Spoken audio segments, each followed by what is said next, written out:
Bendiciones, Dios los bendiga a todos. Bueno, pues para concluir esta semana, vamos a terminar hoy viendo los peligros de la vida anímica. Ayer solamente dábamos la introducción acerca de los creyentes que son dominados por la facultad mental.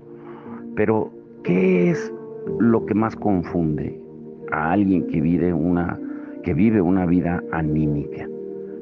Las emociones. Las emociones es lo que los creyentes confunden más con la espiritualidad.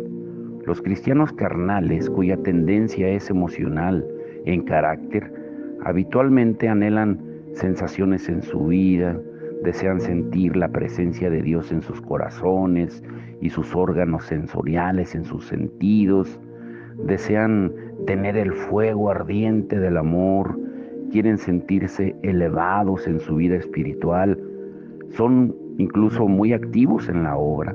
Y es verdad que los creyentes espirituales a veces tienen estas sensaciones, pero su progreso y gozo no es un contingente de ellas. O sea, los anímicos son muy diferentes a este respecto.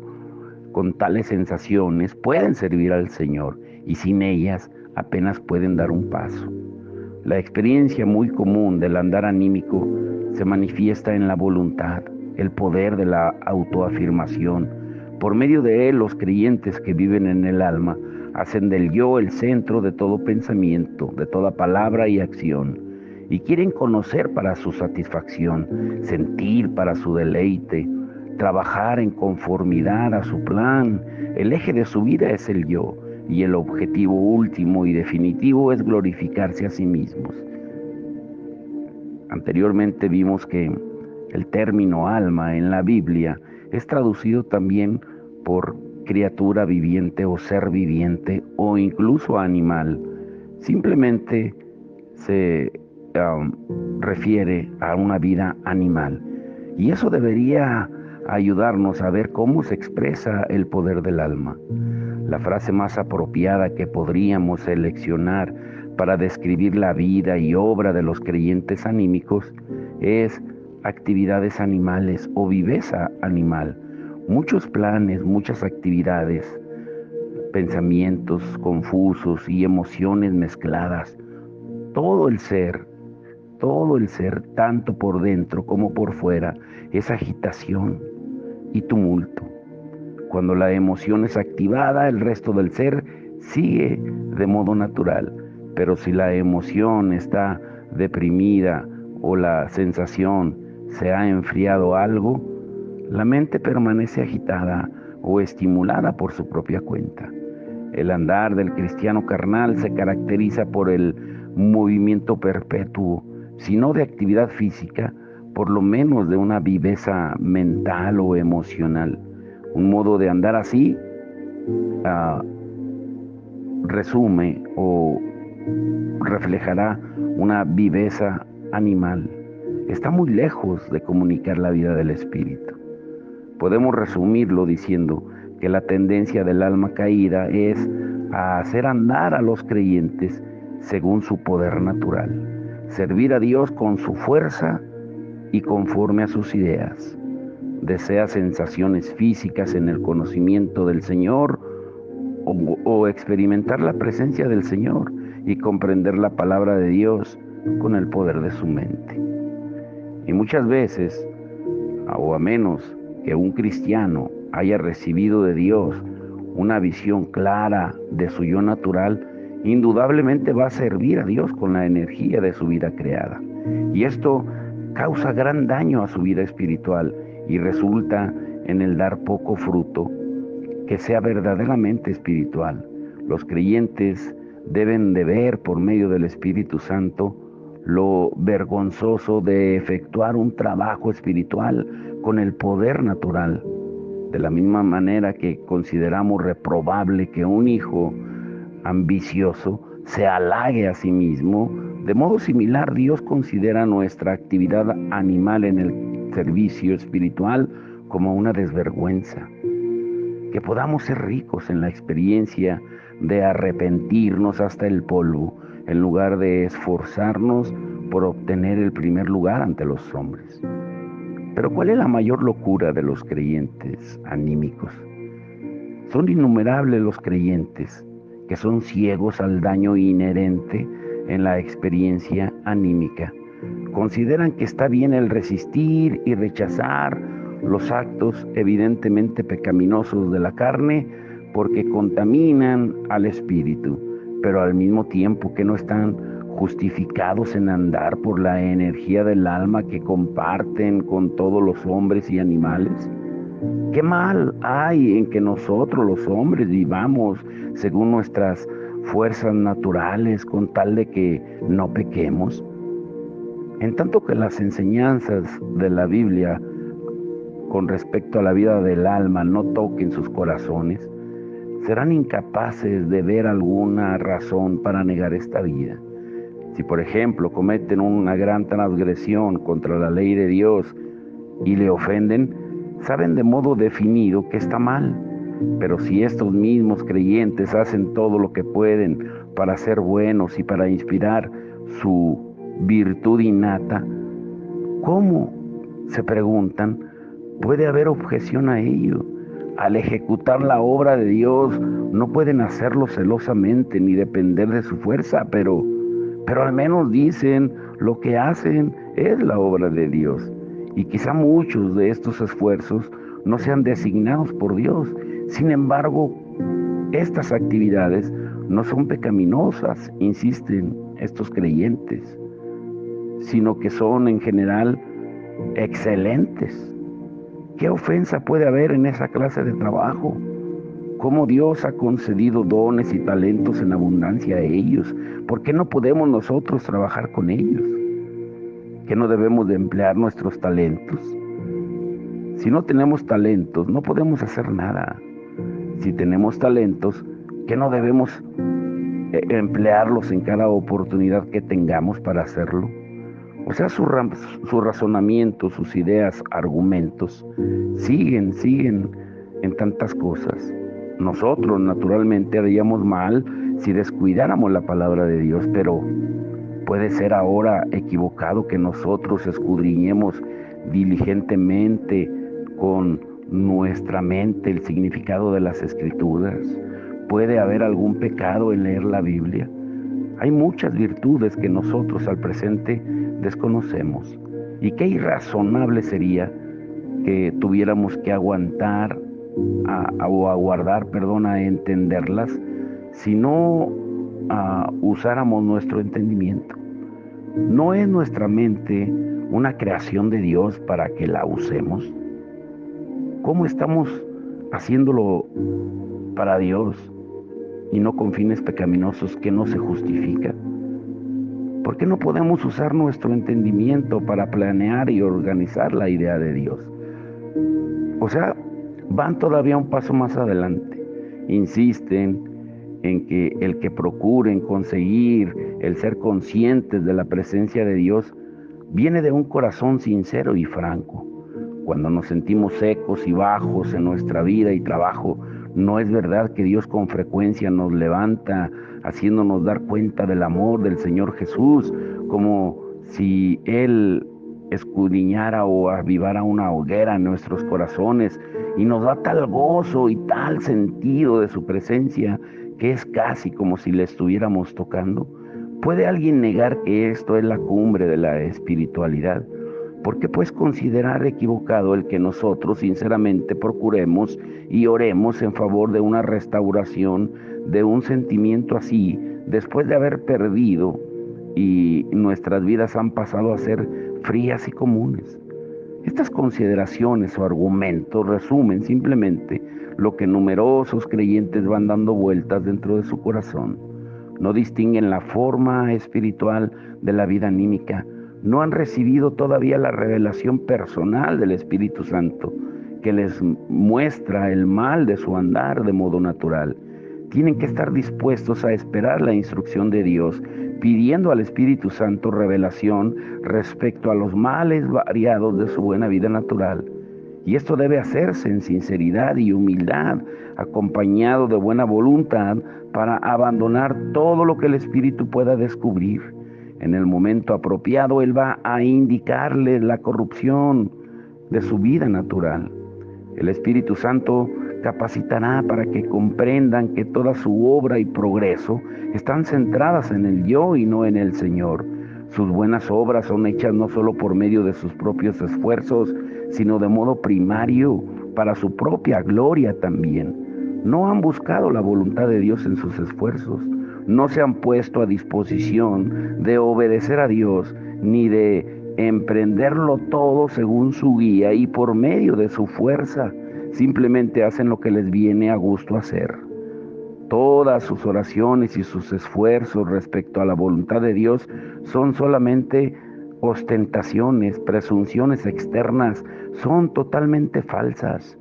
Y aunque estos creyentes usan los talentos concedidos por Dios, sin embargo piensan solo en las grandes dotes que poseen, olvidándose enteramente del dador de esos dones. Y con afán miran la palabra de Dios, pero buscan conocimiento solamente para satisfacer la aspiración de su mente. Son reacios a esperar que Dios les dé revelación a su debido tiempo. Su búsqueda de la presencia de Dios, el ser conscientes de su misericordia y de su proximidad, no es amor a Dios, sino para su propia felicidad. Y al hacer esto, no están amando al Señor, sino más bien aman el sentimiento que les renueva y les permite la gloria a ellos. Toda su vida y su labor eleva al yo como su centro. Lo que quieren es gozarse de sí mismos. Los hijos de Dios debemos estar alerta y despiertos a la locura de aferrarnos a la vida del alma. Solo después de haber sido iluminados por el Espíritu Santo respecto al carácter aborrecible de esta vida. Esta iluminación no va a llegar de súbito, repentinamente.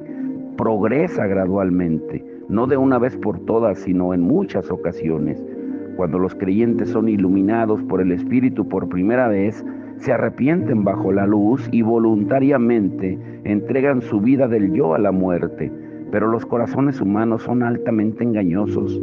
Al cabo de un tiempo, quizás unos días más tarde, la confianza propia, el amor al yo y el placer personal son reinstaurados otra vez. Y a partir de entonces la iluminación periódica ha de continuar para que los creyentes puedan estar dispuestos a negar su vida natural. Lo que es lamentable es encontrar pocos creyentes tan poseídos de la mentalidad del Señor que estén dispuestos a ceder voluntariamente a Él en estas cosas. Derrotas multiplicadas y verse sometidos a la vergüenza son requisitos siempre necesarios para hacer que estos creyentes estén dispuestos a abandonar sus propensiones naturales. Qué imperfecta es nuestra voluntad y qué voluble es nuestra condición. Los cristianos deberían eliminar esa locura, deberían adoptar el punto de vista de Dios, de la absoluta imposibilidad de su andar natural que pueda agradarle a Él. Tienen que atreverse a permitir al Espíritu Santo que les indique toda corrupción de la vida del alma. Tienen que ejercitar la fe en creer a esta evaluación de Dios de su vida natural y deben de esperar pacientemente que el Espíritu Santo les revele lo que la Biblia dice de ellos. Solo de esa manera van a ser guiados al camino de la liberación. Ahora, los peligros de ser anímicos. Número 2, los creyentes que son reacios o fallan en alcanzar aquello que Dios ha ordenado, están sometidos a ciertos riesgos. La intención de Dios es de que sus hijos anden en el Espíritu, no en el alma o el cuerpo. El fallo en vivir en el Espíritu da lugar a pérdidas. O sea, sus peligros son al menos 3 si no vivimos en el Espíritu. Número 1, el peligro de que el Espíritu quede suprimido. El orden perfecto y completo de la operación de Dios es primero poner en movimiento el espíritu del hombre, luego iluminar la mente del alma y finalmente ejecutar por medio del cuerpo. Ese orden es de vital significado. Habiendo ya nacido de nuevo, El Espíritu Santo, al Espíritu Santo, los creyentes deberían ahora vivir según su Espíritu. Solamente así pueden estar calificados para discernir la voluntad de Dios y cooperar con el Espíritu para vencer todas las estratagemas, los engaños del enemigo. El espíritu del creyente debería estar del todo alerta y vivo al movimiento del Santo Espíritu, con miras a no apagar sus movimientos, sino seguirlo para ejecutar el propósito del mismo por medio del espíritu humano. El Espíritu de Dios necesita la cooperación del espíritu humano para llevar a los creyentes en triunfo en su andar diario y prepararlos para las buenas obras designadas por Dios. Muchos hijos de Dios, sin embargo, no se dan cuenta del movimiento del Espíritu Santo. No pueden distinguir entre lo espiritual y lo anímico, y con frecuencia interpretan lo anímico como si fuera espiritual y viceversa, y como resultado sacan mucha energía del alma para su andar diario y su obra, en disminución y control del espíritu. Y ellos asumen que andando conforme al espíritu, en tanto que lo cierto es que están andando conforme al alma, porque confunden. Una insensatez así amortigua el que el espíritu pueda cooperar con el espíritu de Dios y con ello interrumpe lo que Dios desea hacer en la vida de ellos. Ahora, en tanto que los cristianos permanezcan en el alma, se van a mover según los pensamientos, imaginaciones, planes y visiones de la mente. Ambicionan tener sensaciones gozosas y son dominados por sus sentimientos. Cuando tienen experiencias sensoriales de los sentidos, se hallan entusiasmados, pero cuando se ven privados de ellas apenas pueden levantar un dedo. Por lo tanto, son impotentes para vivir en el reino del Espíritu. Sus sentimientos pasan a ser su vida y cuando sus sentimientos cambian, cambian ellos también. Y esto da por resultado nada más que un andar según las sensaciones externas del alma y del cuerpo, en lugar de vivir a partir del centro de su ser, que es el espíritu. La sensibilidad espiritual, abrumada por el cuerpo y el alma, queda embotada. Y estos creyentes solo pueden sentir las cosas del alma o del cuerpo. Han perdido su sentido espiritual. Su espíritu está incapacitado para cooperar con Dios y su crecimiento espiritual queda detenido. Ya no son capaces de adquirir poder y guía en su espíritu para la campaña de guerra que han de proseguir y para la adoración. Si una persona niega a su espíritu la ascendencia completa sobre su ser o falla en sacar y utilizar su poder en la vida, nunca va a madurar. El sentido espiritual es sumamente delicado. No es fácil reconocerlo, incluso para los que han aprendido a conocerlo y seguirlo. ¿Cuánto más difícil será entonces discernir la vivencia espiritual si está sometida a perturbaciones constantes de las sensaciones anímicas que proceden del exterior? No solo puede confundir esa sensación anímica, sino que también puede suprimir al sentido espiritual. Número 2, el peligro de retroceder al reino del cuerpo.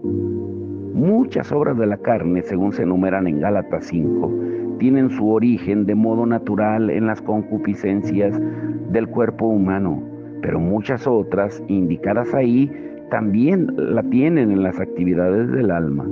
El egoísmo, la disensión, el espíritu de división fluyen de modo claro del hombre interior o de la personalidad y son la consecuencia de los numerosos pensamientos y opiniones diversas sostenidas entre los creyentes. Lo que es importante notar aquí es el hecho de que estos esfuerzos del alma son enumerados junto con pecados del cuerpo como inmoralidad, impureza, libertinaje, embriaguez y orgías. Y esto debe recordárnoslo íntimamente entrelazados que están el alma y el cuerpo. Estos dos son en realidad inseparables porque el cuerpo en que estamos ahora es un cuerpo animal, un cuerpo anímico, como dice 1 Corintios 15:44, un cuerpo natural.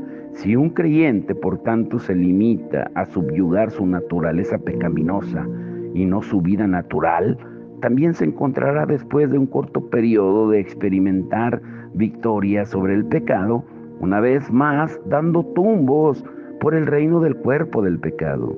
Aunque no tiene por qué regresar a aquellas formas groseras de pecado de antes, sin embargo permanecerá amarrado por el pecado. Deberíamos entender que la cruz es el punto en que Dios trata a la vieja creación.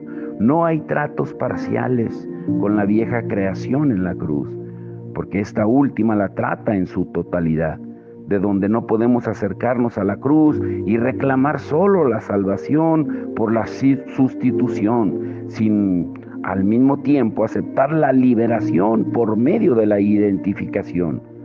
Una vez que hemos recibido por la fe en el Señor al Salvador personal, seremos guiados por el Espíritu Santo que nos reviste a desear las experiencias de la muerte conjuntamente con Cristo, prescindiendo de lo mucho o lo poco que comprendamos la identificación. Aunque no vamos a perder nuestra nueva vida, fallaremos en gozar de las bendiciones de la misma.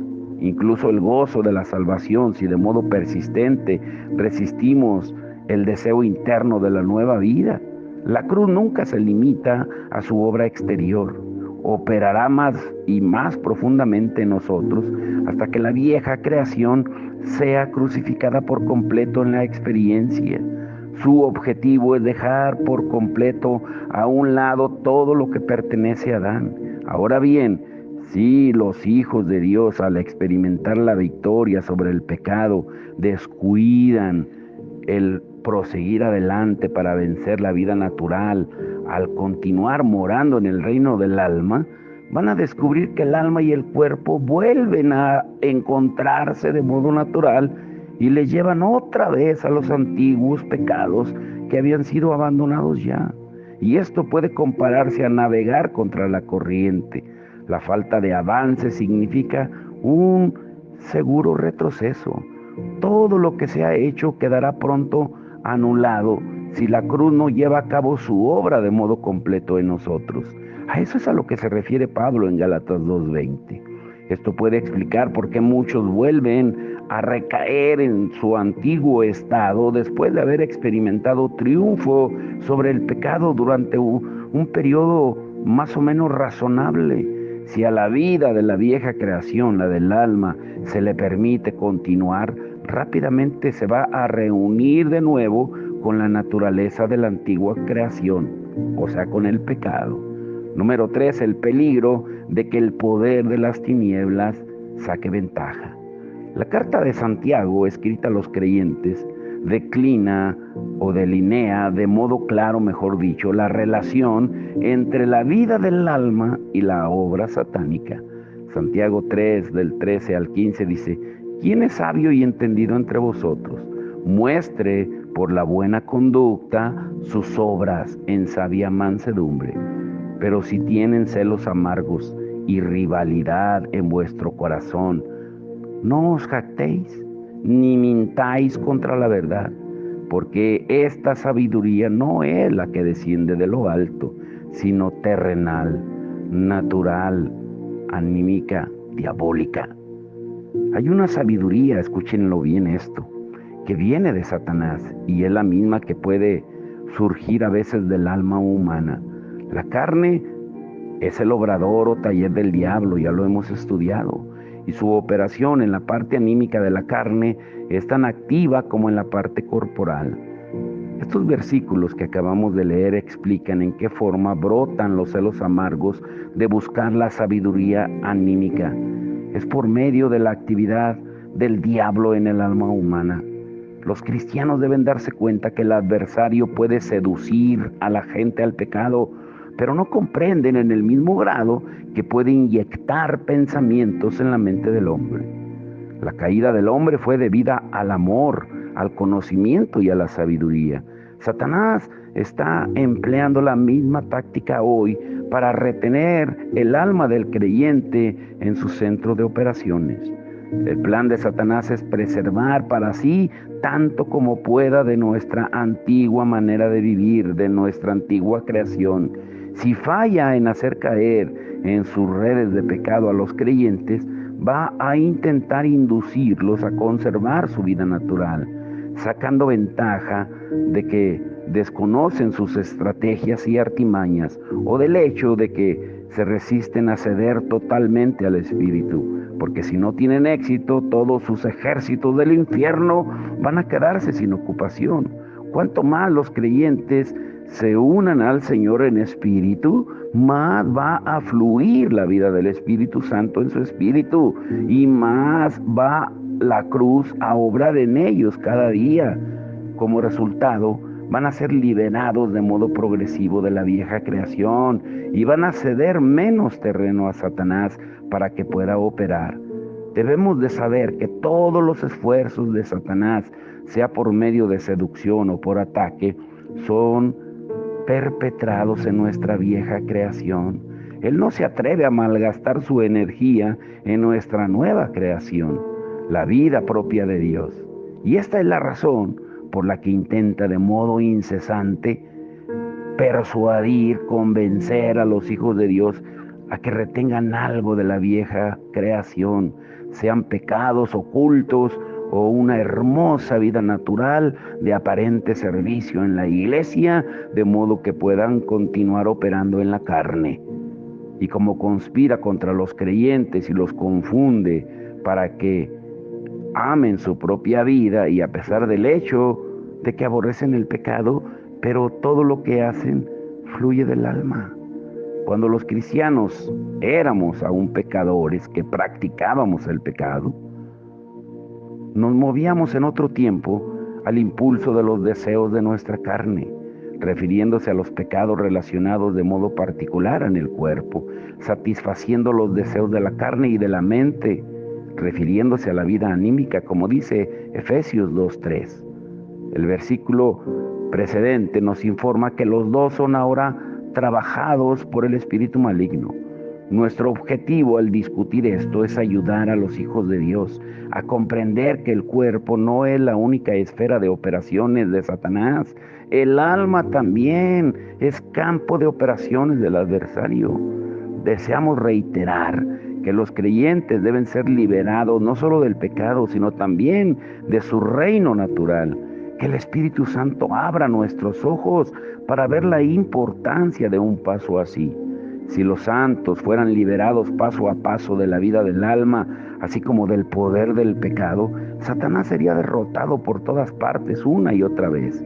Pero debido a que los creyentes, siendo carnales, no saben cómo preservar su mente, los espíritus malignos pueden fácilmente utilizar la sabiduría natural del hombre con miras a la realización de sus planes. Con suavidad y sutileza introducen malentendidos y prejuicios en la mente del hombre, a fin de hacer surgir preguntas referentes a la verdad de Dios y dudas sobre la veracidad de los demás. Es imposible explicar y hacer ver lo extenso de la obstrucción causada en la obra del Espíritu Santo en el hombre por mentalidades obsesionadas y necias. Aunque uno puede tener una buena intención, su voluntad es traicionada por una mente obsesionada. Los ideales hermosos también obstaculizan la acción del Espíritu Santo, tal como lo hace la insensatez humana. Los espíritus malignos pueden incluso impartir visiones o pensamientos elevados a los creyentes, seduciéndolos a creer que como son visiones sobrenaturales, tienen que provenir de Dios. Y así los santos se deslizan en un engaño más y más profundo. Antes de que la vida del yo sea librada a la muerte, la mente del creyente tiende a ser curiosa, desea averiguar, captar, poseer, todo lo cual le da y le provee una oportunidad a los espíritus inmundos para operar. La parte emocional del alma también puede ser despertada fácilmente por el adversario. Como muchos creyentes anhelan sentimientos gozosos y sensaciones de tener el Espíritu Santo, la hermosura del Señor Jesús y la presencia de Dios, los espíritus malignos van a proporcionarles a sus sentidos físicos muchas experiencias extrañas. Y esto es con miras a que sus capacidades naturales puedan ser estimuladas y que sea suprimida la voz suave y sosegada del Espíritu Santo, que se puede seguir solo por medio de la delicada facultad intuitiva de su espíritu. Si Dios lo permite, eso lo estaremos viendo en detalle la próxima semana. Pero los cristianos, para ir concluyendo, van a incurrir en grandes pérdidas en la campaña de guerra espiritual si no han sido tratados en cuanto a su yo. Apocalipsis 12:11 presenta una de las condiciones vitales para vencer al diablo, y también que el pueblo de Dios debe de saber. El pueblo no debe amar su vida del alma hasta el punto de la muerte, a menos que el amor al yo o el compadecerse de uno mismo se ha llevado a la cruz. Van a ser derrotados con toda seguridad por el adversario. Los soldados de Cristo que aman sus vidas, pues van a dejarse perder la victoria, o van a perder la victoria.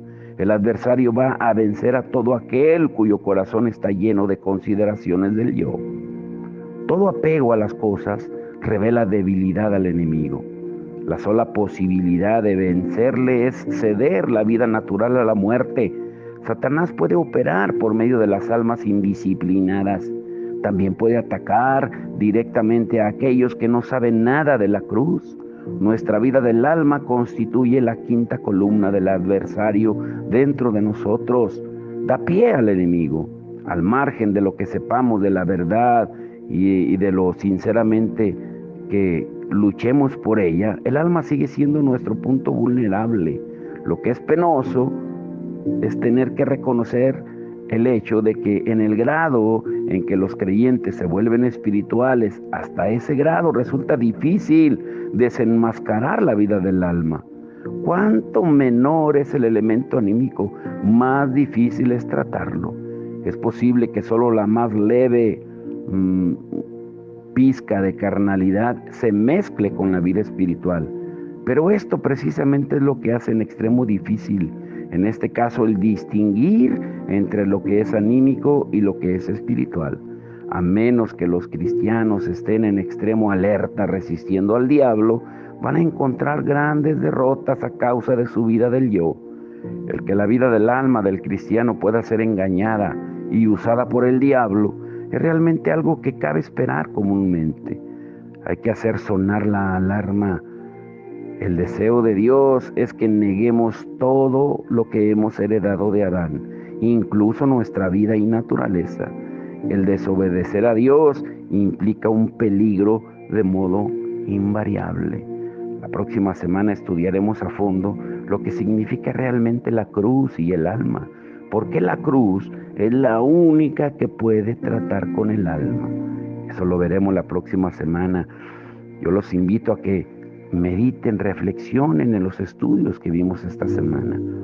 Vuelvo a repetirles, no son estudios fáciles.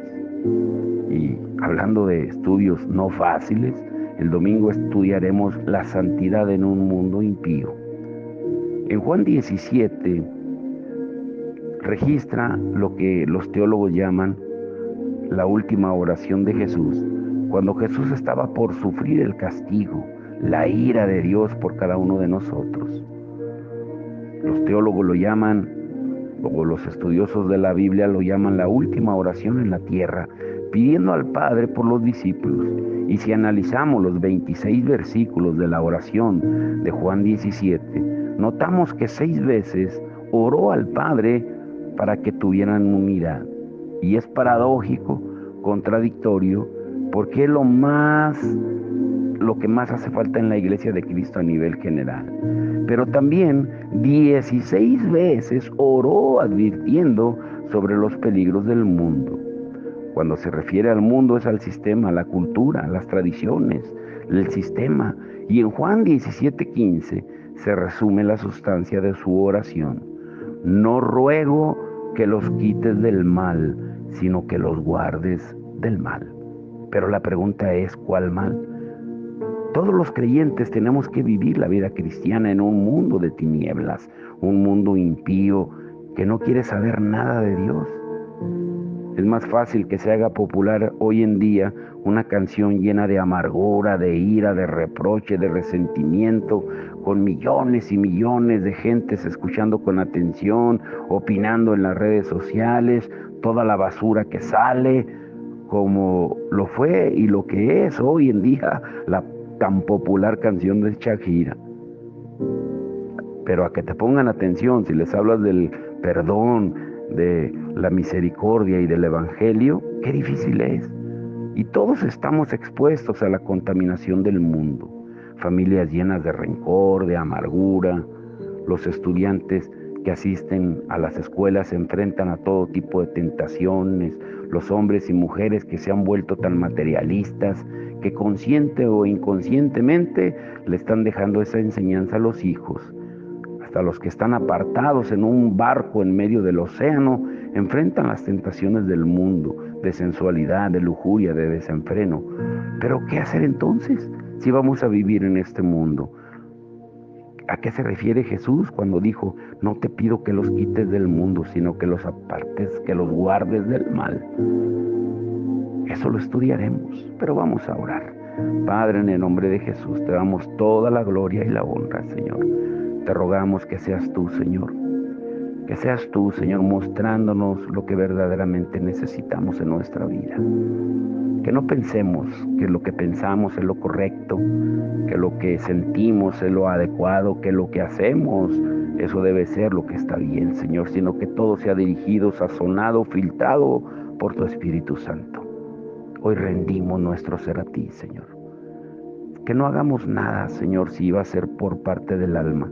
Pon freno, Señor, a nuestro ser, si lo que queremos es glorificarnos a nosotros mismos, robándote la gloria, Señor.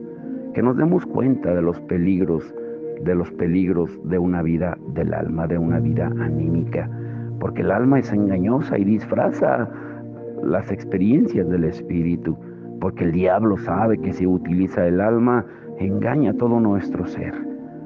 Señor, que podamos discernir cada ataque, cada prueba que nos venga diariamente, Señor.